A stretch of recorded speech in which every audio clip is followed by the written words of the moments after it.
ফাকানা আকিবাতুল মুকাজ্জিবিন, যেখানে যেখানে নিদর্শন আছে ওই জায়গাতে যাও। যদি টাকা থাকে ওখানে গিয়ে তুমি আল্লাহর নিদর্শনকে যদি দেখো তো তোমার আক্কেল বাড়বে, তোমার জ্ঞান বাড়বে, এবং তোমার যদি জ্ঞান বাড়ে, আক্কেল বাড়ে, তো তাহলে তোমার ঈমান মজবুত হয়ে যাবে। এই জন্য রব্বুল আলামিন বলছেন, দুনিয়ায় যেখানে যেখানে বড় বড় নিদর্শনের ব্যাপার আছে ওই জায়গাতে যাও এবং তোমার দুই চোখ দিয়ে তুমি তাকাও।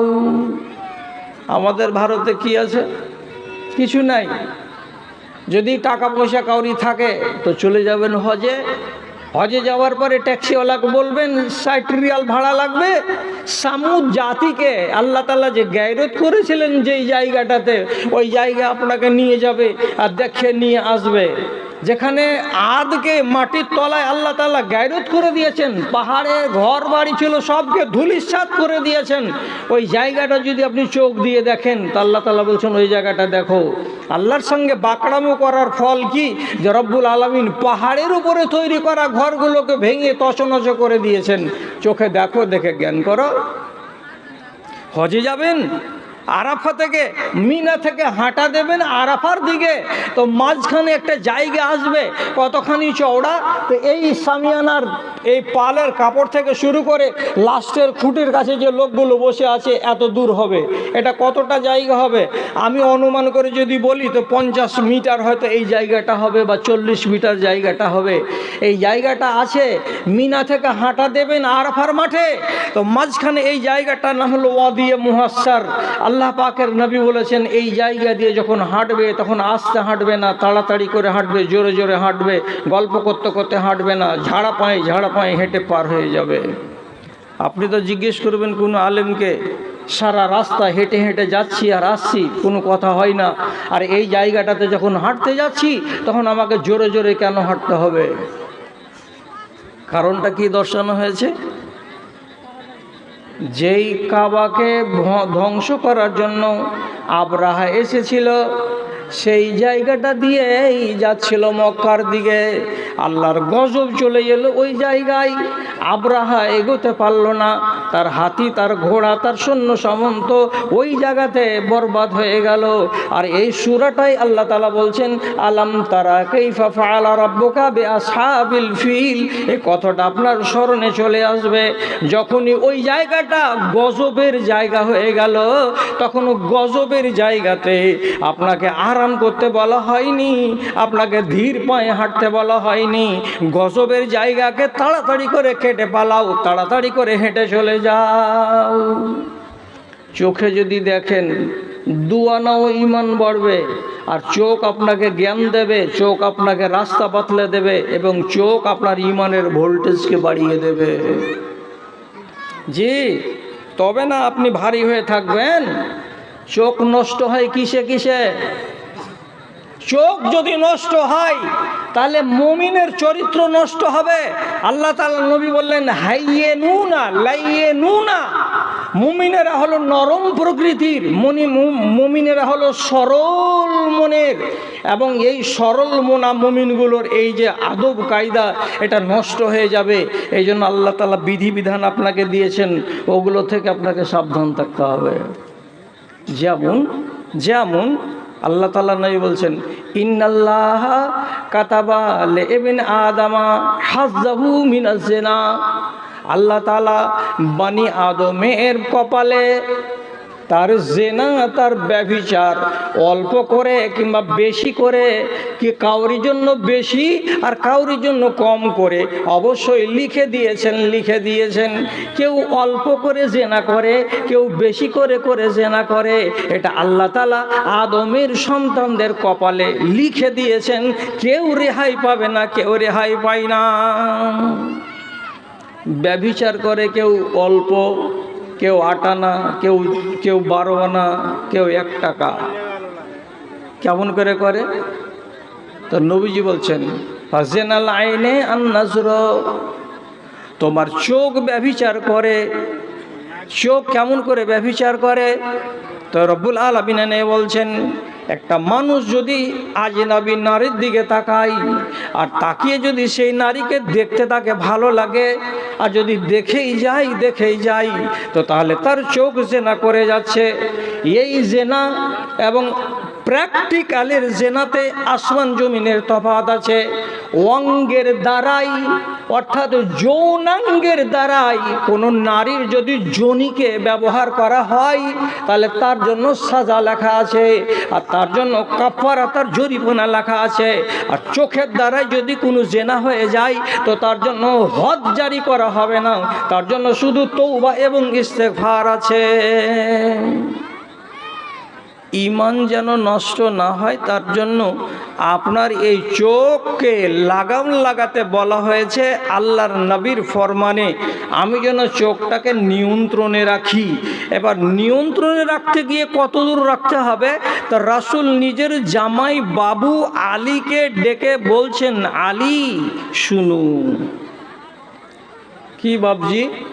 লা তুদবিন নাজারাতান নাজারাতা, কোনো আজনাবী নারীর দিকে একবার যদি তোমার নজর উঠে যায় আর তাকে যদি তুমি দেখে নাও, তার চেহারা দেখে নিলে, তার চুল দেখে নিলে, তার গাল দেখে নিলে, তার ঠোঁট দেখে নিলে, একবার যদি দেখা হয়ে যায় তো চোখটাকে গেড়ে দিও না, সেখানে চট করে চোখটাকে সরাও। আর দ্বিতীয়বার ওই নারীর দিকে তাকাতে যেও না। কেন? যে প্রথমবার যে তুমি দেখেছিলে তোমাকে হিসেবের জন্য কৈফিয়ত চাওয়া হবে না। আর দ্বিতীয়বার যদি তুমি তাকাও তাহলে তুমি ঈমানের বাঁধনকে ঢিল করে দিলে। কিয়ামতের দিন তোমাকে জিজ্ঞাসাবাদ করা হবে, কেন তুমি তার দিকে তাকাতে গেলে? এটা বাঁধন। যদি এই বাঁধনটা ঢিল হয়ে যায়, লিখে রাখেন কথাটা, ঝামেলা করে লাভ নেই, আপনার ঈমান দুর্বল হয়ে যাবে। আর সারা শরীরে যতগুলো বাঁধন আছে এর ভেতরে সবচাইতে সাংঘাতিক বাঁধন যেটা দেয়া আছে সেটা চোখে দেয়া আছে। চোখ হলো বড্ড সাংঘাতিক। এই জন্য রসুল বলছেন, 3টা চোখের উপরে জাহান্নামকে হারাম করে দিয়েছি। 3টা চোখের উপরে জাহান্নামকে হারাম করে দিয়েছি। আর এই 3টা চোখের উপরে জান্নাতকে হালাল করে দিয়েছি। সোজা বাংলাতে বলছি, 3টা চোখের উপরে জাহান্নামকে হারাম করেছি। কোন কোন চোখ? আমার যেটা দরকার সেটা আমি বলছি আপনাকে। তা কি? আইনুন গাজাত আন মাহারিমিল্লাহে, আল্লাহর হারামকে দু চোখ দিয়ে দেখবে না।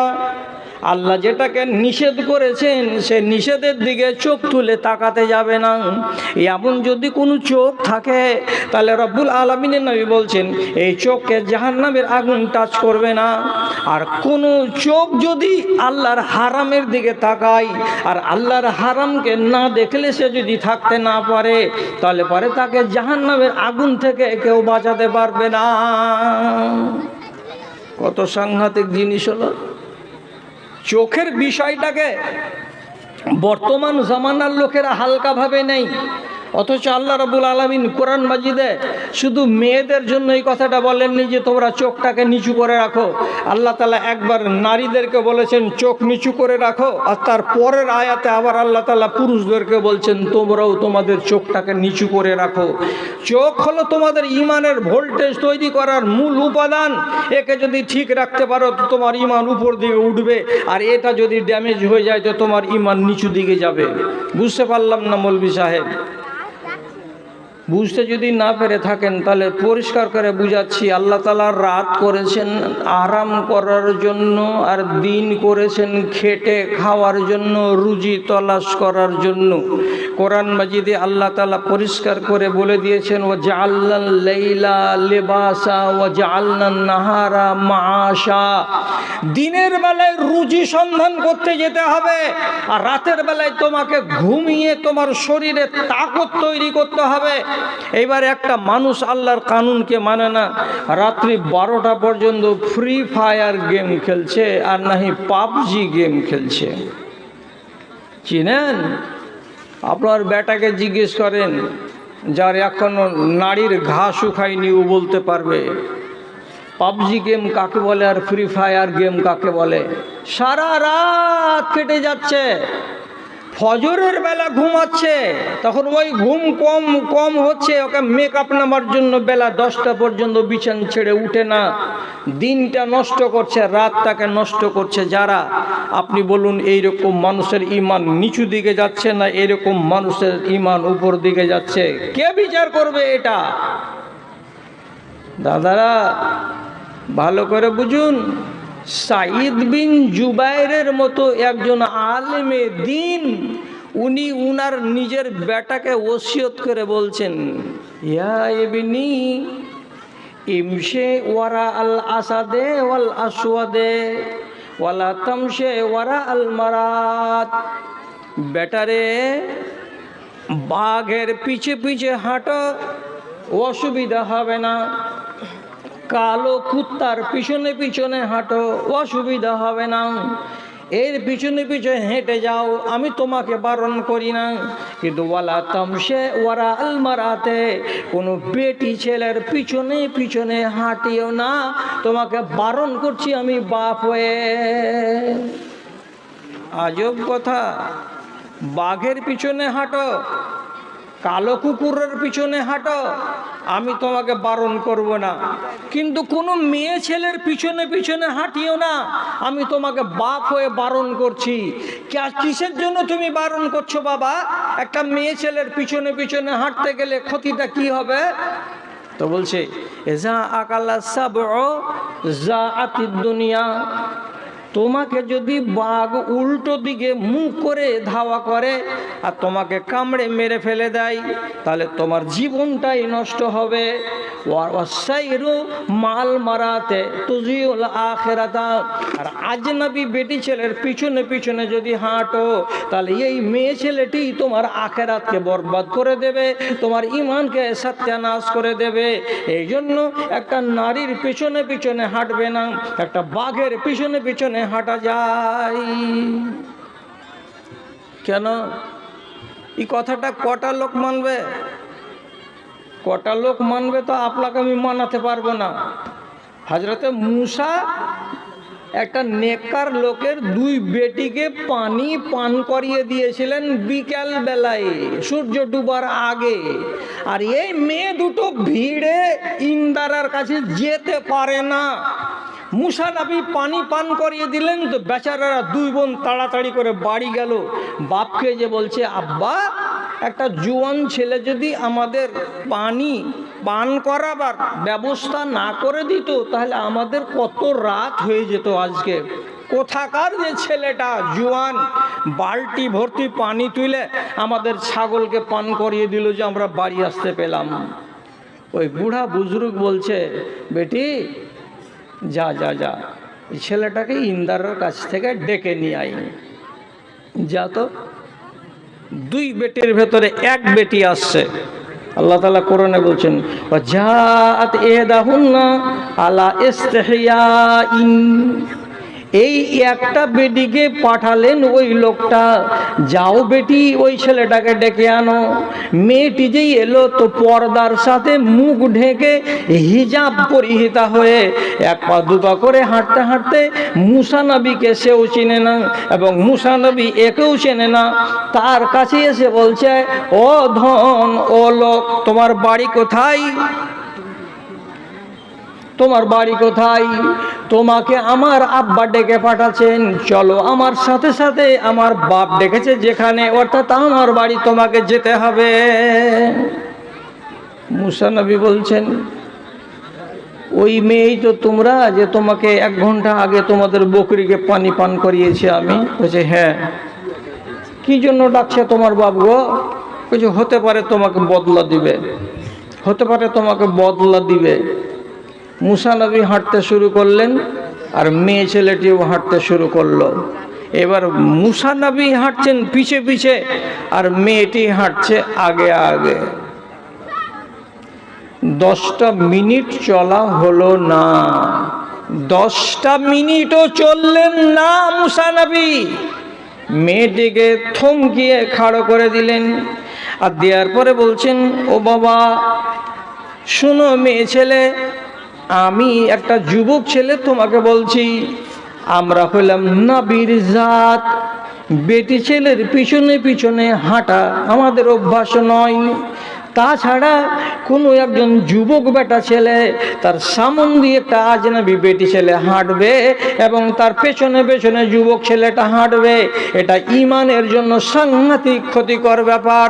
কাজে তুমি আগে আগে চলবে আর আমি পিছনে পিছনে চলবো। এটা করতে গেলে আমার ইমান চ্যালেঞ্জের মুখে পড়ে যাচ্ছে, তার জন্য আমি আমার ইমানকে নষ্ট করব না। আমি তোমাকে আগে আগে চলতে দেব না আর তোমার পেছনে পেছনে আমি হাঁটবো না। আমি আগে হাঁটবো, তুমি পেছনে পেছনে হাঁটো। যেটা রাস্তার মোড় আসবে, আমাকে ডান দিকে যদি যেতে হয়, একটা পাথর নিয়ে তুমি ডান দিকে চালিয়ে দেবে, আমি বুঝে নেব আমাকে ডান দিকে যেতে হবে। যদি বাম দিকে যেতে হয়, তো একটা পাথর নিয়ে তুমি বাম দিকে চালিয়ে দেবে, আমি বুঝে নেব যে আমাকে বাম দিকে যেতে হবে। এইভাবে চলো, তোমার বাপের বাড়ি যাব, কিন্তু তোমাকে আগে আগে করে আমি হাঁটবো না। হাঁটেননি, খাতরা আছে না নাই? যদি হাওয়া চলে, তা হাওয়া চলতে গেলে একটা মেয়ে ছেলে তার কাপড় এদিক থেকে সেদিক হতে পারে। হাওয়া যদি চলে, তাহলে একটা মেয়ে ছেলের মাথার ওড়নি মাথা থেকে খুলে পড়ে যেতে পারে। যদি মাথার ওড়নিটা খুলে পড়ে যায়, তাহলে একটা আজনাবী মানুষ ওর মাথাও দেখতে পাবে, ওর ঘাড় দেখতে পাবে, ওর মুখ দেখতে পাবে, ওর চুল দেখতে পাবে। হতে পারে পায়ের কাপড় একটু এদিক এদিক সরে যেতে গেলে তার পাও দেখা যাবে। আর এইভাবে যদি একটা যুবতী নারীর শরীরের কোনো অংশ দেখা যায়, তাহলে পরে আর একজন যুবকের মনের ভেতরে উত্তেজনা সৃষ্টি হওয়াটা অস্বাভাবিক নয়, অস্বাভাবিক নয়। যদি বলেন না, ইমানটা কি অত ঠুনকো জিনিস, ইমানটা কি অত হালকা জিনিস যে একটা মেয়ের দিকে দেখলাম আর আমার মিজাজ খারাপ হয়ে গেল? আপনি বেশি বুঝেন না আমার নবী রহমাতুল্লিল আলামিন তিনি বেশি বুঝেন? আমার থেকে লাখ লাখ গুণ বেশি আমার নবী বুঝেন। তাহলে আমার নবীকে যদি আমি ব্যবহার করি হাদিসকে দলিল হিসাবে, তাহলে আপনি পালিয়ে যাবেন কোথায়?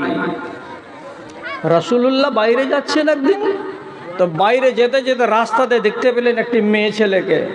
মেয়ে ছেলেটি কিন্তু শালীন পোশাক পরে ছিল না।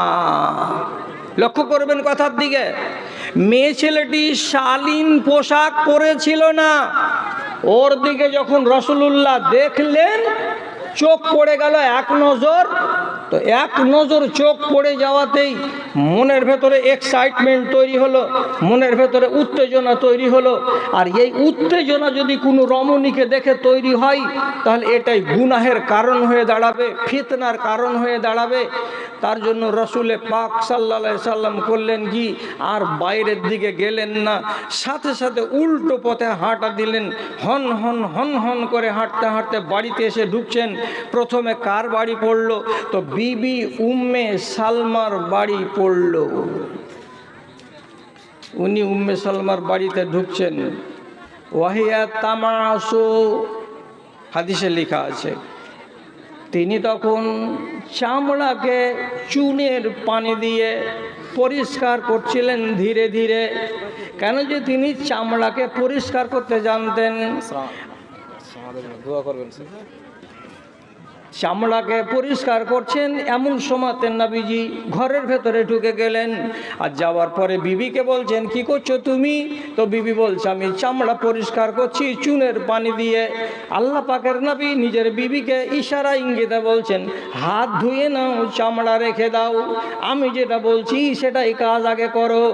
স্ত্রীর সাথে সাথে চামড়া হাত থেকে রেখে দিলেন, হাত দুটাকে ধুয়ে নিলেন। নবীজি তাকে ঘরের ভেতরে ডাকলেন। ইশারাতে বলছি, ইঙ্গিতে বলছি, হুঁশিয়ার মানুষেরা বুঝে নেবেন। আল্লাহ পাকের নবীর মনের ভেতরে উত্তেজনা ছিল, এটা হলো যৌন উত্তেজনা। তিনি নবী হয়ে নিজেকে নিয়ন্ত্রণ করবেন বলে বাড়ি ফিরে এসেছেন। বিবিকে ঘরের ভেতরে ডাকলেন, নির্জনে গিয়ে বিবির সঙ্গে শারীরিক সম্পর্ক কায়েম করলেন। আর করার পরে মাথাটা যখন হালকা হলো, মুখটা যখন হালকা হলো, তখন বাইরে বেরিয়ে এসে নবীজি লোকেদের সামনে বললেন, এদা খারাজাতিল মারাতো